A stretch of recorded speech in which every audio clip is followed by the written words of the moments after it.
Oi, pessoal, eu sou a professora Andréia Mota, do blog conversadeportuguês.com.br e hoje eu vou dar uma aula sobre redação argumentativa.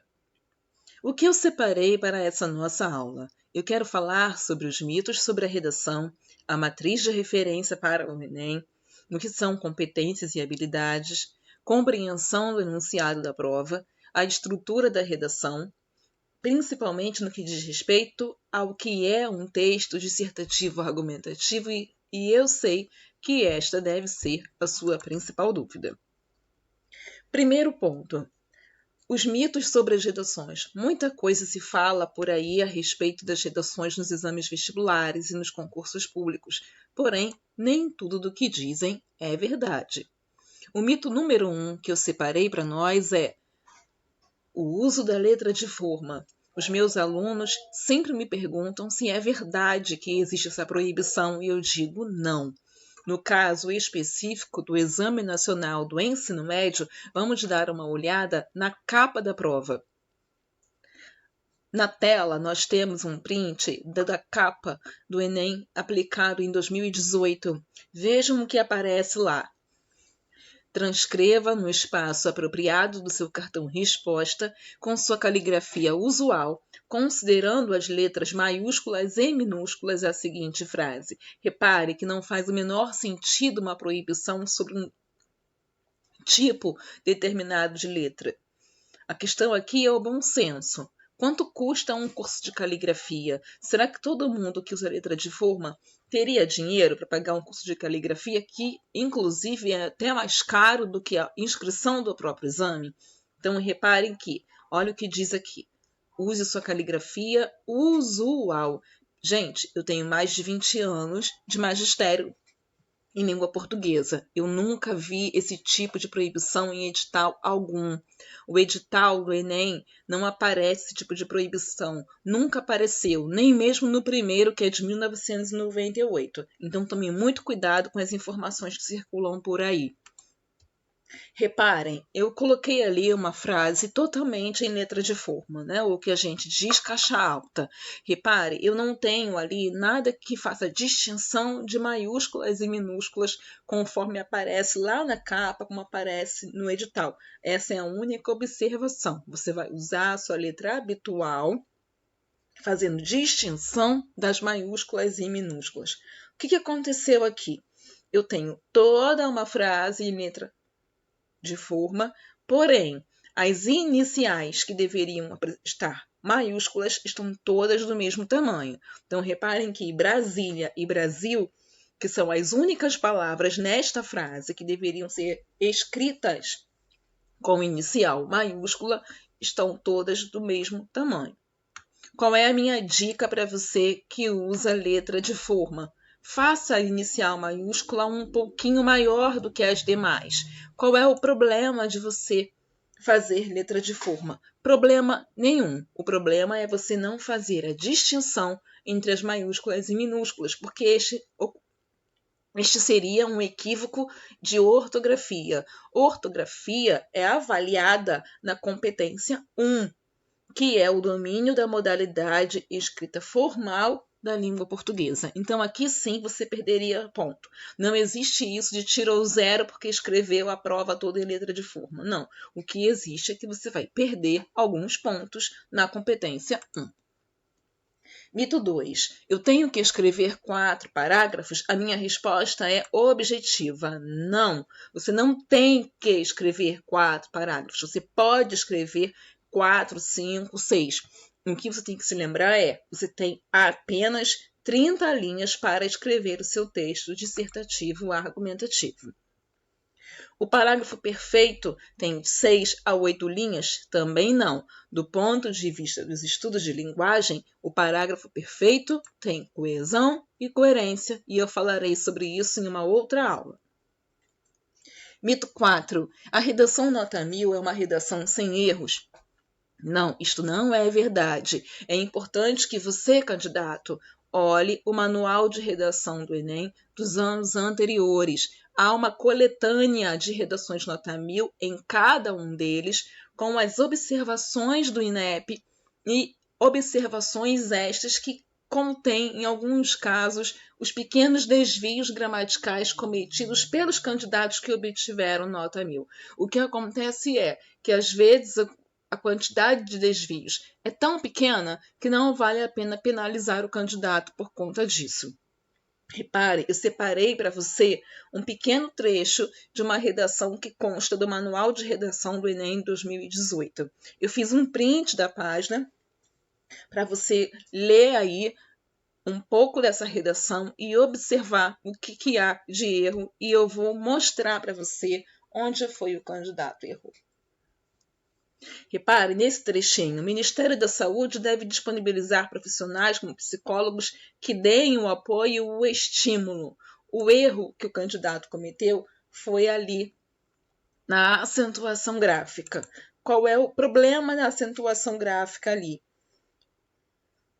As palavras terminadas em tônico, fechado, em hiato. Lembra que é um hiato? São duas vogais iguais que fazem parte de sílabas diferentes. Quando eles terminarem em, vai ser de tom nasal, na terceira pessoa do plural, do presente, do indicativo ou do subjuntivo, não ocorre mais acento. Da mesma forma, as palavras paroxítonas em que ocorre o aduplo, como vou, povô e enjoo. O que é a matriz de referência? O que são as competências e habilidades? A habilidade é aquilo que você é capaz de fazer. A competência é como você exerce tal habilidade. No Enem, são 5 competências avaliadas. A competência 1 diz respeito à modalidade de escrita formal da língua portuguesa.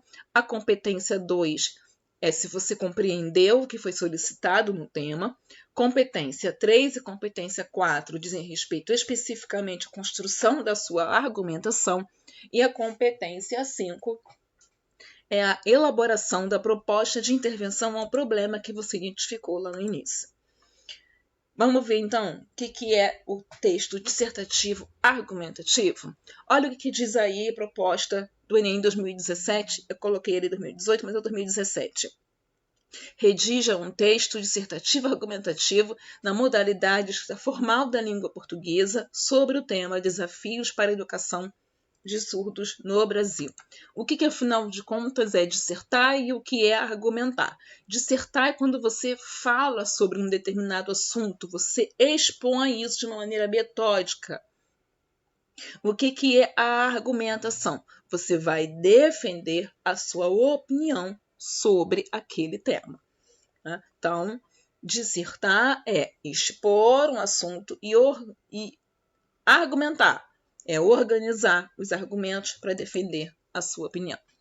O que é a modalidade de escrita formal da língua? São as convenções de escrita, por exemplo, como a ortografia, as convenções gramaticais, sintaxe de pontuação, sintaxe de regência, sintaxe de concordância e outros aspectos. A escolha do registro, o que significa isso? Você não vai escrever como se estivesse batendo papo com alguém. E a escolha vocabular. Na escolha vocabular você tem certeza de que esta palavra que você utilizou tem de fato o sentido que você a ela atribuiu? Como vamos organizar o nosso texto dissertativo? Nós falamos em progressão textual. O que significa progressão textual? Você vai partir do tema, identificação do problema, vai identificar aquilo que você pensa sobre isso, vai argumentar para defender a sua tese e vai propor uma solução. Como nós podemos organizar isto no texto? Introdução, desenvolvimento, conclusão. Na introdução, tradicionalmente apresentamos tema e problema e tese. No desenvolvimento, argumentamos em defesa da tese e na proposta de intervenção, vai na conclusão. O que é o tema? Sobre o que será o texto? O problema, o que precisa ser resolvido? A tese, que ideia será defendida? Como eu posso aproveitar os temas motivadores, Andréia?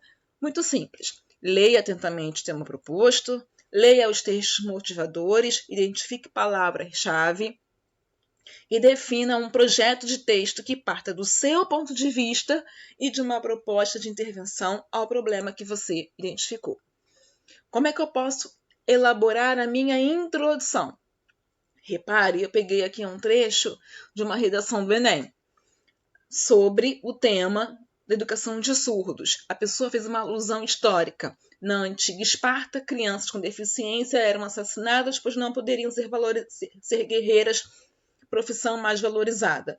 Qual foi a tese defendida? O acesso à educação é o responsável por a erradicação desse preconceito. Posso fazer o quê? Posso fazer uma afirmação. É o caso desta outra redação.